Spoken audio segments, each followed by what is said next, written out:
The Assembly will hear an address His Excellency Hassan Rouhani, President of the Islamic Republic of Iran.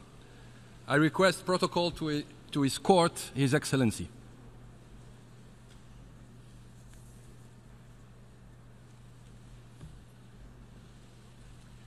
On behalf of the General Assembly, I have the honor to welcome to the United Nations His Excellency, the President of the Islamic Republic of Iran, Mr.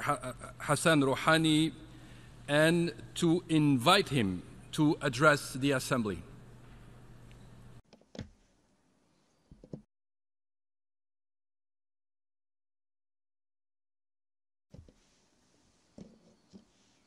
In the name of God, the merciful, the compassionate, praise be to God, the Lord of the universe, and peace and blessings be upon the messenger of God and his family and companions. Madam President, I take this opportunity to felicitate your election to the presidency of the 73rd session of the United Nations General Assembly.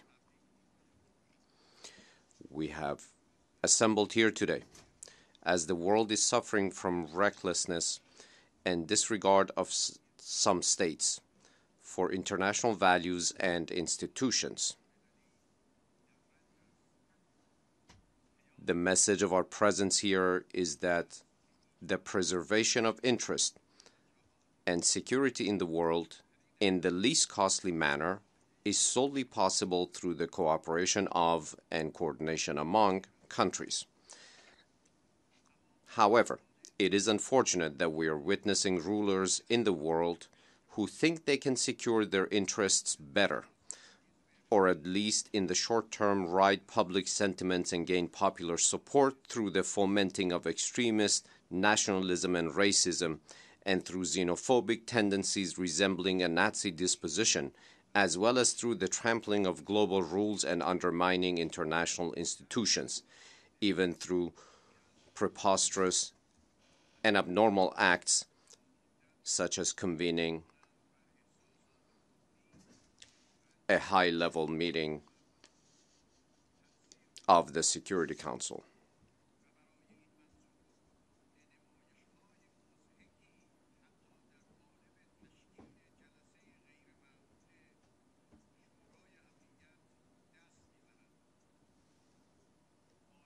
This illusion should be cast away once and for all, that one can aspire to securing more peace and security at the cost of denying others peace and security.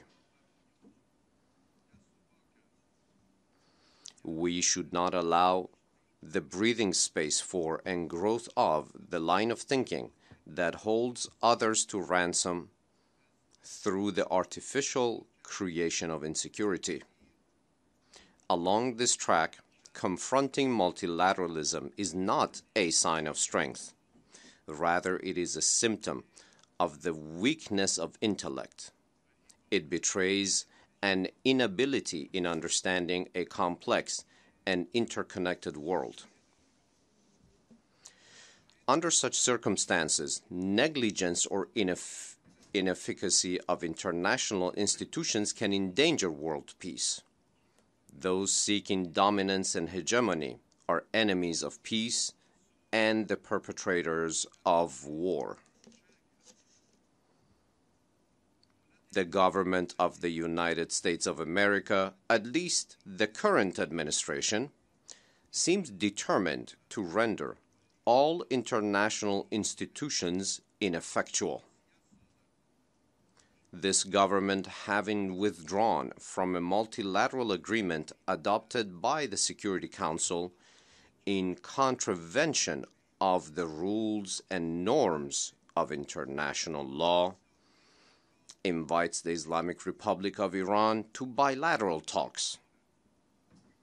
An administration that is inviting Iran to engage in talks is not ready to consult its own experts, nor willing to recognize the requirements of a modern state, including the paramount principle of continuity of state responsibility, and hence openly violates state obligations undertaken by its predecessor. On what basis and criteria can we enter into an agreement with an administration misbehaving such as this? Any talks should be within the framework and in continuation of the JCPOA and Security Council Resolution 2231, and not in a framework of breaching them and reverting to the past.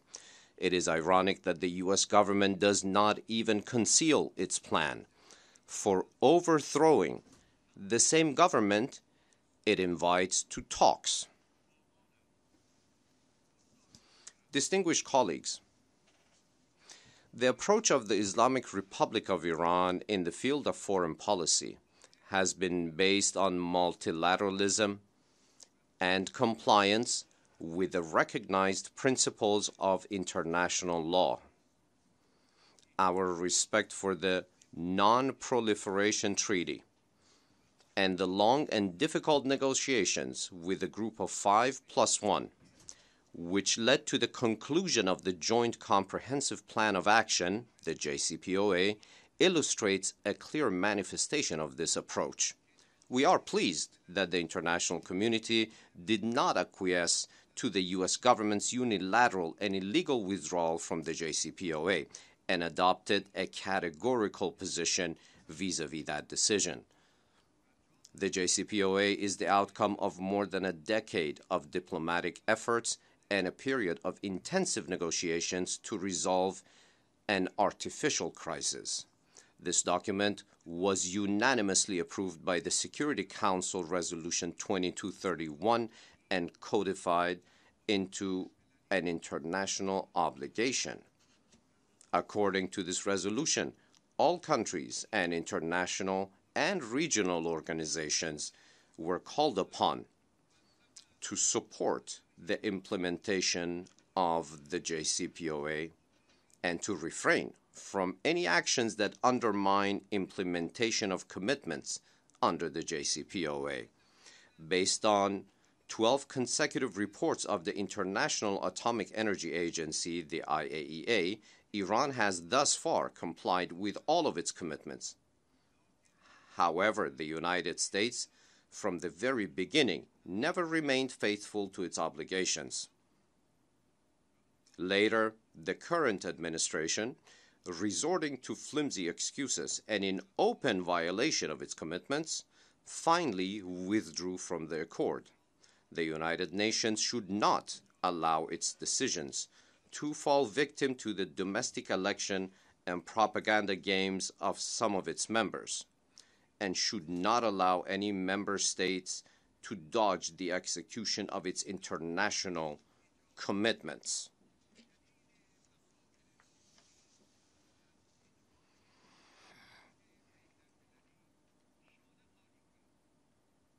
Additionally, the United States also pressures other countries to violate the nuclear accord. And more dangerously, the United States is threatening all countries and international organizations with punishment if they comply with Security Council Resolution 2231.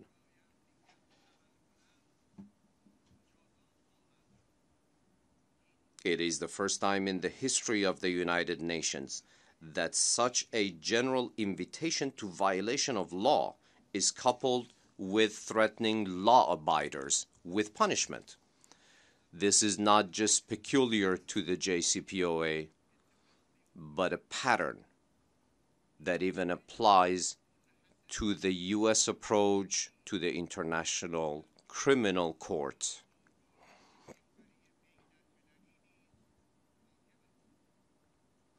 We appreciate the efforts of the international community, the European Union, Russia, and China in supporting the implementation of the JCPOA and consider the full realization of the commitments stipulated in it a precondition for the survival of this significant accomplishment of diplomacy. Ladies and gentlemen, unlawful unilateral sanctions in themselves constitute a form of economic terrorism and a breach of the right to development. The economic war that the United States has initiated under the rubric of new sanctions not only targets the Iranian people, but also entails harmful repercussions for the people of other countries. And that war has caused a disruption in the state of global trade. The Iranian people have demonstrated their unwavering resilience during the past 40 years, despite the difficulties and constraints caused by sanctions, and have shown that they can overcome this difficult phase as well. The multi-millennial history of our country demonstrates that Iran and Iranians have never broken in the face of a storm of events, not even been bowed.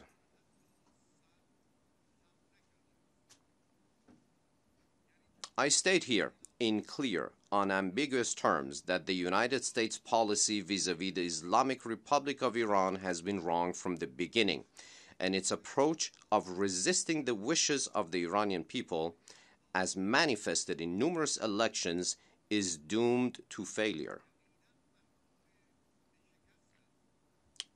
Iran, with its historical and civilizational longevity, rich cultural heritage, and foremost geopolitical position, is an undeniable reality.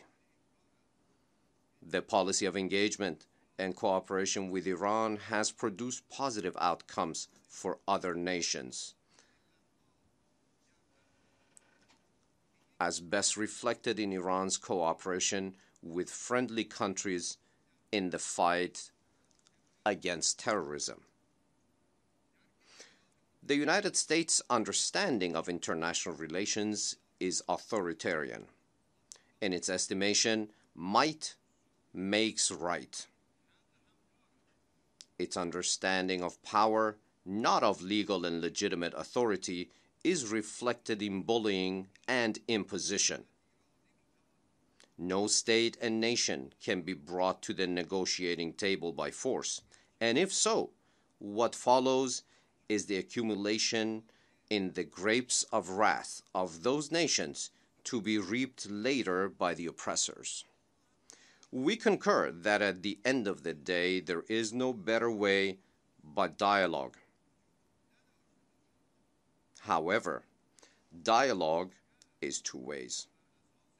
It should be based on equality, justice, and human integrity and honor, and conducted in accordance with the rules and norms of international law. The United Nations Security Council Resolution 2231 is not a piece of paper. We invite you to return to that council resolution. We invite you to come back to the negotiating table you left. If you dislike the JCPOA because it is the legacy of your domestic political rivals, then we invite you to come back to the Security Council resolution. We invite you to remain in the international institutions. Do not engage in imposing sanctions. Sanctions and extremism are two sides of the same coin. Extremism involves negating the thinking of others, and sanctions negate the life and prosperity of people. For dialogue to take place, there is no need for a photo opportunity. The two sides can listen to each other right here in this assembly. I am starting the dialogue right here and state in unequivocal terms that the question of international security is not a toy in American domestic politics. The United Nations is not a part of the United States administration.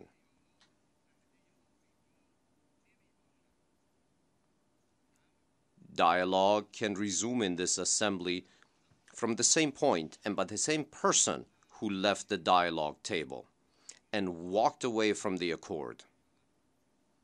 Beginning the dialogue starts with ending threats and unjust sanctions that negate the principles of ethics and international law.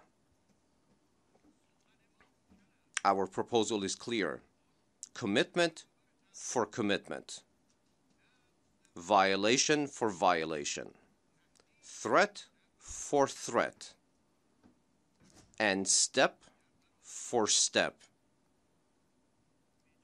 instead of talk for talk.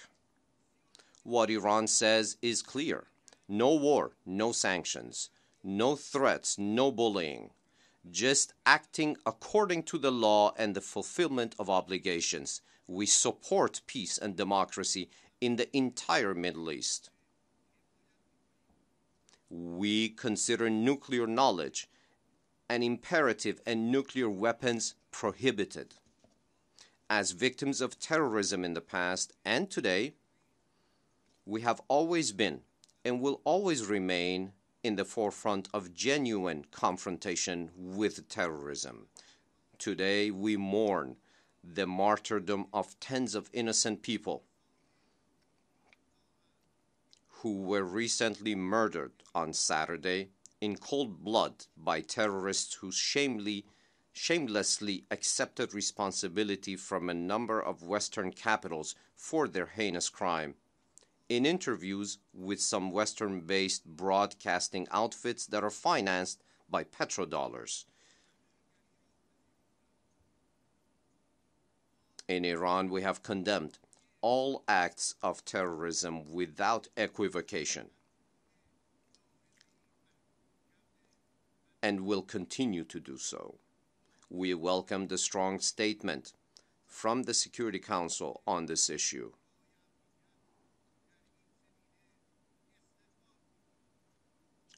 But why can the leaders of these terrorist operations, including the organization that has publicly claimed responsibility for Saturday's crime, live and operate freely in Western countries and even openly solicit funds? Are these activities not in violation of international counterterrorism norms? Why have the official state financiers of anti-Iranian terrorist organizations with a record of financing Al-Qaeda, ISIS, and Al-Nusra not only been spared any punishment but are supported and armed?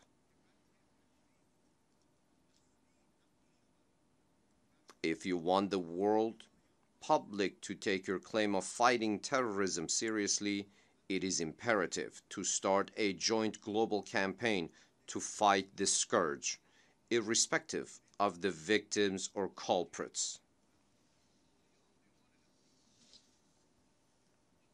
Distinguished colleagues, in the same vein, from the very beginning of the crisis in Syria, we have warned against any foreign intervention in the internal affairs of this country and the use of unlawful means, including supporting extremist and terrorist groups in order to exert pressure on the government of Syria, and have consistently emphasized that the crisis can only be resolved through intra-Syrian dialogue. To this end, the presence of our military advisors in Syria has been at the request of the Syrian government and consistent with international law, and has aimed at assisting the Syrian government in combating extremist terrorism.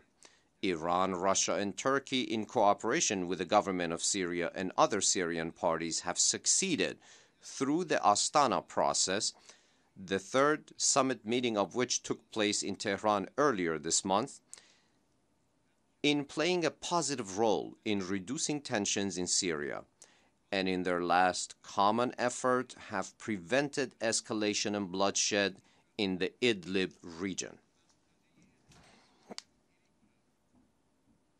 We have witnessed a tragic humanitarian catastrophe in Yemen over the past 3 years, which has caused the destruction of infrastructure, the killing and injury of hundreds of thousands, the displacement of millions of innocent people, and the occurrence of widespread famine and chronic disease. These inhuman acts represent clear examples of crimes against humanity and war crimes. The crisis in Yemen can be resolved solely through intra-Yemeni talks and without foreign interference. And to this end, we are ready to assist in any possible way. The most pressing crisis in the Middle East, however, is the question of Palestine. The passage of time cannot and must not justify occupation. The innumerable crimes of Israel against the Palestinians would not have been possible without the material and military assistance and political and propaganda support of the United States.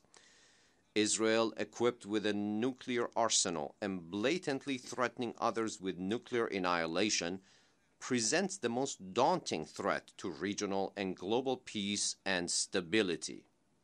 The abhorrent U.S. decision to transfer its embassy in Israel to Jerusalem and the recent enactment of the racist Jewish state law are violations of international law and norms and unmistakable manifestations of apartheid.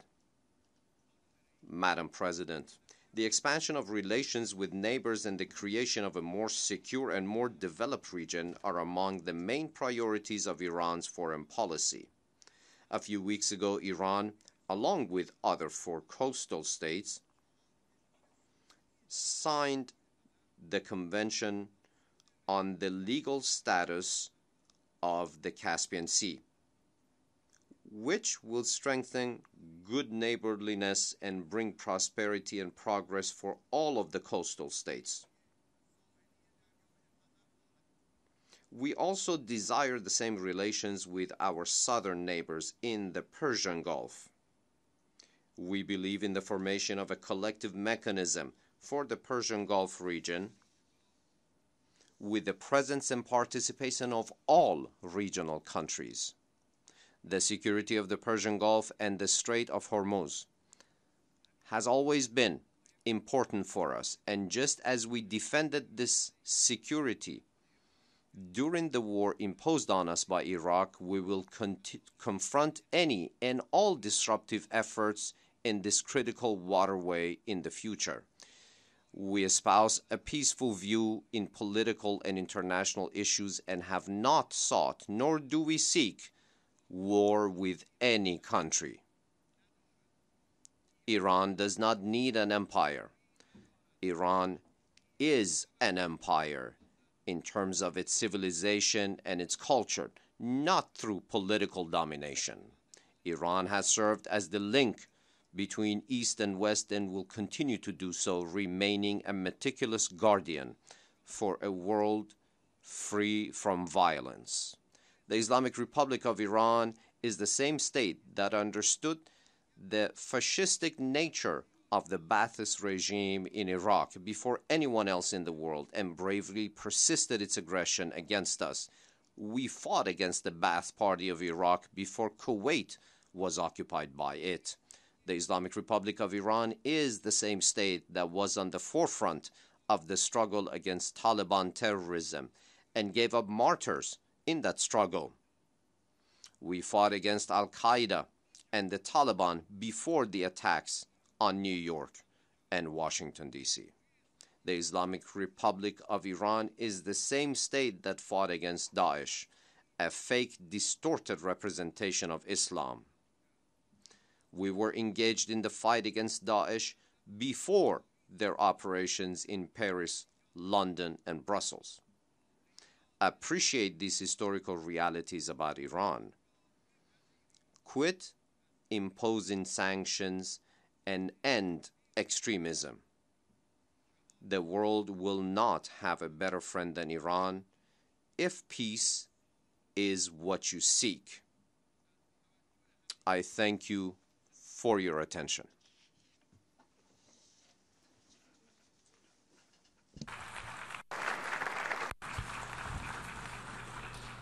On behalf of the General Assembly, I wish to thank His Excellency Hassan Rouhani, President of the Islamic Republic of Iran, for the statements just made. May I request the representatives to remain seated while we greet His Excellency.